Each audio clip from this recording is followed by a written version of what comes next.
Vamos trazer agora o Jamil Chad, que está conosco também para comentar essa pressão da comunidade internacional. Hoje o Boric foi, digamos assim, houve um chaveco do presidente Lula para trazê-lo, né, para esse lado mais conciliador, né, Jamil? Você trouxe isso na sua coluna. A gente mostrou agora há pouco o tweet do Macron também oficializando que está ao lado do presidente brasileiro. Quais apurações você tem, Jamil? Boa noite. Diego, boa noite, boa tarde, Léo, boa tarde a todos. Olha, em primeiro lugar, eu acho que tem uma movimentação importante no sentido do que o Léo falou. Qual é a outra opção? A outra opção é uma guerra nas nossas fronteiras. A quem pode interessar uma situação dessa? Ninguém, né? Então, vamos deixar muito claro aqui que, claro, abandonar a Venezuela ou entrar em conflito, obviamente, criaria uma situação para o Brasil absolutamente dramática. Então, a outra opção é justamente o diálogo. Ele não funciona? Ok.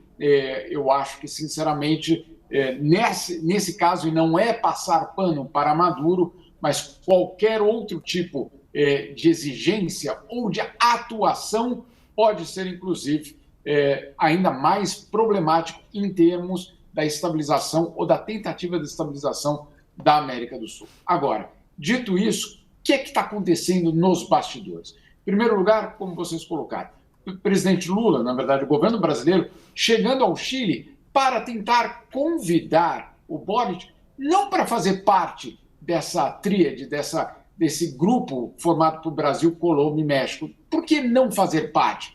Porque o Chile rompeu, basicamente, com Maduro. Os diplomatas chilenos foram expulsos da Venezuela. Ou seja, ter o Chile dentro desse grupo poderia, na verdade, fechar portas e não abrir. Agora, ok, nesse grupo pequeno de 3 pessoas, de 3 países, ok, você mantém o grupo, mas você cria, vamos dizer assim, apoiadores em volta desse grupo que possam facilitar justamente o diálogo, ou possam dar uma chancela, um respaldo a esse processo. E é isso que o governo brasileiro foi tentar fazer em Santiago, trazer Boric para, pelo menos, apoiar o processo de diálogo. Então, não é fazer parte dessa pequena comissão aí de Brasil, México e Colômbia, porque a avaliação é de que isso poderia complicar e não ajudar o processo, mas ter esse respaldo. E, pouco a pouco, ir unindo outros países para que, justamente, esse caminho do diálogo seja o caminho preferencial. Agora, existem outros obstáculos. Um obstáculo fundamental é o que fazer com Corina Machado, com a Maria Corina Machado, ou seja, a líder da oposição, mas que é vista pelo governo Maduro e até mesmo por umas alas da oposição como radical demais. Então, se você está tentando criar canais de diálogo, a grande dificuldade é, obviamente, você ter os dois na mesa que possam, um lado e o outro, que possam se aceitar mutuamente para que o diálogo possa acontecer. Existe uma percepção entre Brasil, Colômbia e México que justamente colocar Corina Machado neste momento no diálogo pode ser prejudicial, pode atrasar esse diálogo. Portanto, existe uma preferência para começar o diálogo por Edmundo Gonzalez. Vocês diriam, mas tanto faz. Não tanto faz, a gente sabe muito bem que não é exatamente assim. Agora, então, por que não a Corina Machado? Afinal de contas, ela é líder da oposição. É verdade, ela tem um apoio bastante substancial, mas ela também tem uma história.